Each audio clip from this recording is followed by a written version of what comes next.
नेहमी दुसऱ्यांसाठी जगणारा, दुसऱ्यांचा विचार करणारा माणूस जेव्हा फक्त एक दिवस स्वतःसाठी जगण्याचा प्रयत्न करतो, तेही या जगाला बघवत नाही. आणि जेव्हा त्याचा अब्रूचा पाणउतारा भर रस्त्यात केला जातो, तेव्हा तुमच्या डोक्यात एकसारखी हॅमरिंग सुरू होते की गैरसमजातूनच नाही तर गृहीत धरलेल्या गोष्टींतूनही आयुष्य उद्ध्वस्त होण्यास क्षणभरही पुरेसा असतो. रंग्याने आपल्या घरी कळवलं असेल ही गोष्ट मास्तरांनी गृहीत धरणे, तर गावकऱ्यांचा मास्तरांविषयीचा गैरसमज आणि मास्तर दाम्पत्याचा हे जग आपल्याला एक दिवस तरी स्वतःसाठी जगू देईल हा भाबडा समज.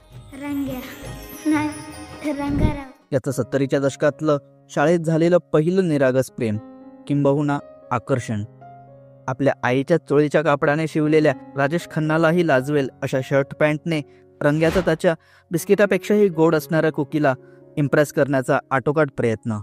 आपल्या या निशब्द आणि सांकेतिक प्रेमाला मात्र कुकी ओळखू शकत नाही ही खंत रंग्या टपालाद्वारे कुकीपर्यंत पोहोचवू पाहतो.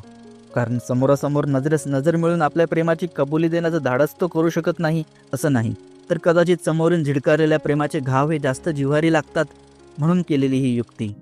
तर टपाल पोहोचवणारा मास्तरही गावचाच, मग टपाल कुकीपर्यंत पोहोचेल की नाही याची चिंताच मिटली.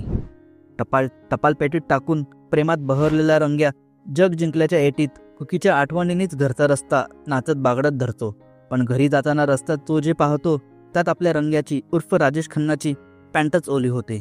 आपण लिहिलेलं टपाल जर चुकीच्या माणसाच्या हातात पडलं तर आपलीही हीच गत होईल म्हणून रंग्या थेट धूम ठोकतो ते टपाल परत मिळवण्यासाठीच.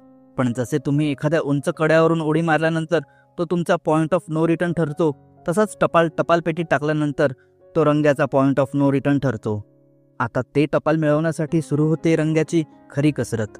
रंग्याच्या मते ते टपाल मास्तरकडेच असणार म्हणून तो लपूनच मास्तरांच्या मागावर, पण मास्तरही 12 गाव फिरून 12 गावचं पाणी प्यायलेला, तो ते अचूक हेरतो आणि रंग्याला हटकतो. रंग्याही चालाक प्राणी, तो उडवाउडवीची उत्तरं देऊन वेळ मारून नेतो. पण रात्री पडलेलं भयानक स्वप्न रंग्याला सकाळी मास्तरच्या घरी जाण्यास भाग पाडतो. मास्तर दाम्पत्य हे तालुक्याला जायला निघालेली, मग रंग्याही त्यांच्यासोबत जायला तयार, कारण कुकीला लिहिलेलं पत्र जे त्याला हवंय. आणि इथून सुरू होतो चित्रपटाचा भावनिक प्रवास. माणूस शिकला की त्याला नोकरी हवी असते, ती मिळाली की त्याला छोकरी हवी असते, तीही मिळाली की वंशाला दिवा हवा असतो, आणि हा दिवा पेटायला उशीर होत असेल तर त्याला पणतीही चालते. पण दोन्हीही पेटत नसतील तर त्याच्याकडे बघण्याच्या समाजाच्या नजरा आणि त्या नजरेतून समाजाची खुंटलेली विचारसरणीचा लेखाजोखा टिपणारा टपाल हा मार्मिक चित्रपट. छायाचित्रकार आणि दिग्दर्शक लक्ष्मण उतेकर यांचा दिग्दर्शक म्हणून हा पहिलाच मराठी चित्रपट. नंदू माधव आणि विना जामकर यांच्या सहज सुंदर अभिनयाने आणि शो स्टिलर रोहित उतेकर याच्या अप्रतिम अभिनयाने आणि संवादफेकीच्या जादूने या चित्रपटाला एका वेगळ्या उंचीवर नेले आहे. छावाच्या दिग्दर्शकाचा हा छावा चित्रपट तुमची करमणूक करून तुम्हाला एक थॉट प्रोव्होकिंग अप्रतिम सिनेमा पाहिल्याचं समाधान मात्र नक्कीच देईल.